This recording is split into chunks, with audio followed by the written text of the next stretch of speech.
The Nintendo Switch is in a wonderful position right now, one that hasn't been seen for a very long time for Nintendo.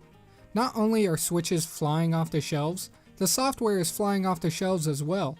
Member of the MPD group, Matt Piscatella, tweeted that it has achieved the highest install base for a console ever in the first 12 months, so people are buying and playing games for the system at a historical rate, which definitely wasn't seen during the Wii U era, and really not even during the Wii era. The Wii might be the second highest selling home console behind the PlayStation 2, but most Wii owners didn't buy many games for it. I guess all those grandmas that bought the Wii only wanted to play Wii Sports, even though they could have been slaughtering people in No More Heroes. But the point is, Nintendo over the past 10 to 15 years has had trouble getting people to play their consoles for something other than their first-party games. Of course, the best-selling games on Nintendo consoles are mostly their first-party games, but other than that, third-party games have been mostly absent. The last great third-party game you could play on a home Nintendo console I can think of is Resident Evil 4 on the GameCube. Now, I'm probably forgetting some game that someone will tell me about later after this video, but that's not the point. It's that nobody wanted to make games for Nintendo because they wouldn't sell well.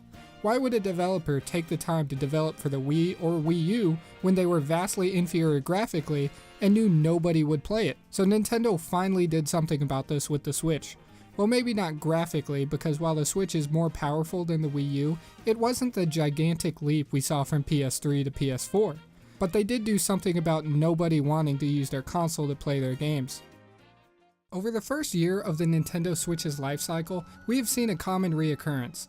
Indie games are selling much better on the Nintendo Switch. The Switch version of Wonder Boy outsold all other versions on the Xbox One, PS4, and PC combined. Death Squared on the Switch outsold all other versions in just 3 days, and the same goes for Oceanhorn. The developers of Blossom Tales, a fantastic Zelda clone, literally avoided closing down because of the sales on the Nintendo Switch. So why is that? I mean, it can't be that the Switch is this powerful beast of a machine, because it's really not. Besides the fantastic Pro Controller, the Joy-Cons are nothing to write home about. They are comfortable to hold while playing in handheld, but it doesn't even have a real D-pad, which is something I use a lot in platformers. So it can really only be one thing: portability. And when I say one thing, I'm referring to indie success on the console. There's a couple other reasons why the Switch is selling so well, but I will get to that in a bit. Portability has been the key to the Switch's indie success and even other bigger games, and they are geniuses to pursue it. Players have been taking their Switches anywhere and everywhere and continuing to play the fantastic games on the console. There is a reason the Vita was able to continue producing games even though it was practically almost a dead console. The Vita's users were continuing to buy their games. While the OLED Vita had a pretty screen, the console wasn't super awesome. The buttons and sticks were tiny, and it wasn't all too comfortable to hold. Yet its users continued to buy games for it. I have to believe Nintendo saw that and said, if we can actually create the home console on the go that Sony said they were going to do with the Vita, we will find success. And that they did. People just freaking love being able to take their games anywhere. Maybe not even anywhere. Most of the time spent playing on my Switch has been laying in bed or on the couch. I just love being able to play on the console anywhere in my house. Something about playing in handheld mode with some headphones provides a more intimate experience with the game you're playing. And if I want that bigger screen and use one of the best controllers ever made, I can by just popping the Switch in the dock. Playing through Breath of the Wild was an interesting experience because I probably split up my playtime evenly with handheld and while the console was docked. When I wanted a cinematic feel, I would play on the TV. If I wanted to play on the go or in bed with some headphones, I would just take it out and find a few shrines. Even when I had a few minutes to spare, when I was cooking or about to leave, I could jump in and find a few shrines or get a few moons in Odyssey. Which leads me to my next point. A common phrase I've heard on various YouTube channels and podcasts regarding the games on the Switch has been that this game works so well as a handheld game. I mean, I basically just said that a couple sentences ago. I can't remember how many times I've heard people on shows or podcasts say, it's just great to pop right back into the game anywhere and play a match in Splatoon or find a few Korok seeds, blah blah blah. This is all true, it's great that you can do that, but people need to realize you can do the same thing on the PS4 and Xbox One. They both feature a suspend feature where you can hop back into the game in seconds. So the Switch isn't the only console that has that feature. If I wanted, I can hop on my PS4 right now and do a side mission in Horizon Zero Dawn.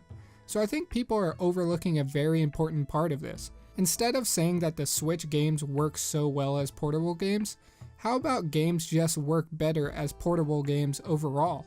If the Switch wasn't portable, I don't think anyone would be saying how these games work so well as just pop in and play games. So I think that portability adds another depth to games that the PS4 and Xbox One don't. Because you can really say I'm just gonna pop in and play for a few minutes about any game out there right now. I'm just gonna pop in and play a mission in Wolfenstein. I'm just gonna pop in and do a side mission in The Witcher 3. I'm just gonna pop in and play a game of 2K. You see what I mean? Portability has been a gigantic reason why the Switch has found so much success, and I have to think that Sony and Xbox has seen this and have some thoughts on it. Finally, an absolutely monstrous reason why the Switch is selling better than that damn Szechuan sauce Rick and Morty nerds were obsessed about is that it just has awesome games on it. Yes, the Switch is probably the best place to play all your favorite indie games, but you can still find some awesome Nintendo-made games as well with some great third-party support. And I really believe Zelda and Mario Kart were a huge factor.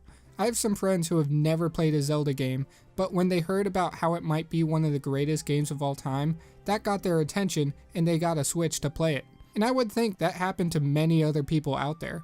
And then Mario Kart came in with that 1-2 punch. People were already interested in the Switch because all of the great things that were being said about it. And then Mario Kart came out, which has always been one of the best-selling games on every Nintendo console. It has been an absolutely marvelous rollout of games, and they are continuing that schedule even now. The console is the fastest selling console in history, and we still don't have Smash Bros, Metroid, Animal Crossing, or freaking Pokemon. That is really crazy when you think about it. Nintendo has set the world on fire with the Nintendo Switch. Consoles are selling, games are selling even better. Developers and publishers are seeing how well games are selling on the platform and are jumping on the bandwagon. And the more the merrier, I say.